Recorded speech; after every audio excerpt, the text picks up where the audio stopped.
Hello students. तो 30 अक्टूबर shift 1 का जो पेपर था वो मैंने अभी इवनिंग में 5 PM पे अपलोड कर रखा है।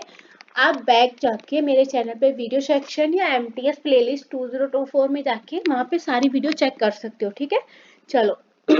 कौन सा बंदरगाह कच्छ की खाड़ी में स्थित है? तो यहाँ पे आपको जो ऑप्शन मिला था ये कांडला बंदरगाह था। ठीक है, ये वाला आपको ऑप्शन में नहीं दिया गया था, कांडला बंदरगाह। ठीक है, आपको ये ऑप्शन में मिला था तो मैंने आपको बता दिया है।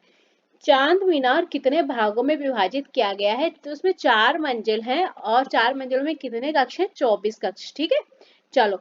निम्नलिखित में से किस राज्य में द्विसदनीय विधानमंडल है? तो टोटल कितने? 6 राज्यों में है। ठीक है, कौन सा? आंध्र प्रदेश, बिहार, कर्नाटक, महाराष्ट्र, तेलंगाना और उत्तर प्रदेश।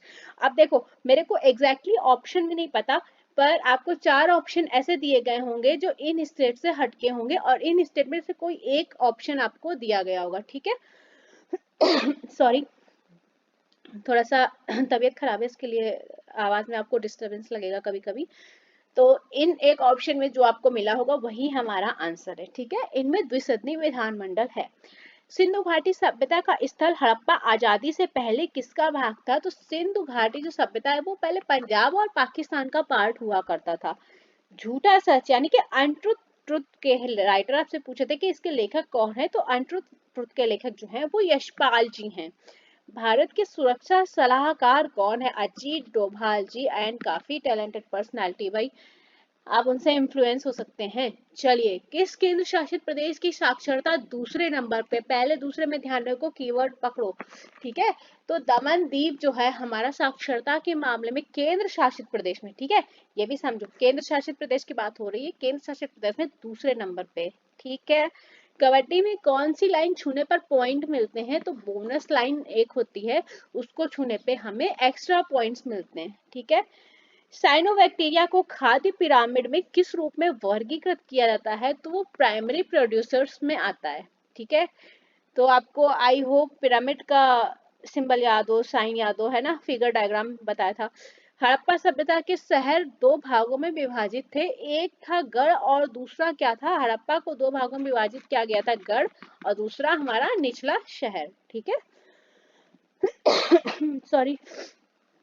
यदि बास्केटबॉल को 6.2 मीटर की दूरी से शूट किया जाता है तो हमें कितने अंक मिलते हैं? इस डिस्टेंस पे शूट करने पर हमें 3 मार्क्स मिलते हैं। ठीक है, चलो। बिसागु उत्सव के दौरान कौन सा नृत्य किया जाता है? तो बागरुम्बा जो नृत्य है वो किया जाता है। ठीक है, बिसागु उत्सव के दौरान। रोहन बोपन्ना डबल्स में दुनिया के नंबर 1 रैंक वाले पुरुष टेनिस खिलाड़ी बने कब?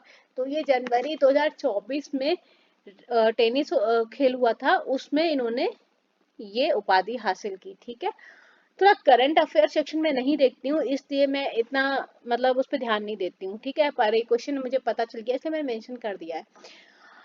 अटोलू ईदू त्योहार किस राज्य या केंद्र शासित प्रदेश में मनाया जाता है? तो ये लक्षद्वीप में मनाए जाने वाला एक त्योहार है। किस भारतनाट्यम डांसर को 2016 में पद्मश्री पुरस्कार दिया गया था? प्रतिभा प्रहलाद।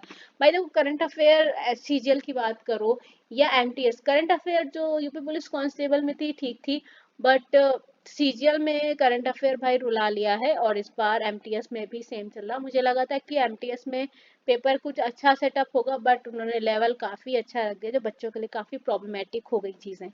इतना पुराना करंट अफेयर आप पूछोगे, 24 चल रहा, आप 16 का, 12 का, 15 का पूछ लोगे तो भाई ऑब्वियस सी बात है बच्चा भी नहीं याद रख पाएगा इतना, है ना। तो थोड़ा सा करंट अफेयर क्वेश्चन अगर आपको नहीं आ रहा तो उसमें सरदर्द करने की जरूरत नहीं है, आप उसको स्किप आराम से मार सकते हो। ठीक है, चलो। संगीत रत्नाकर किसके द्वारा लिखा गया था? सारंग देव के द्वारा।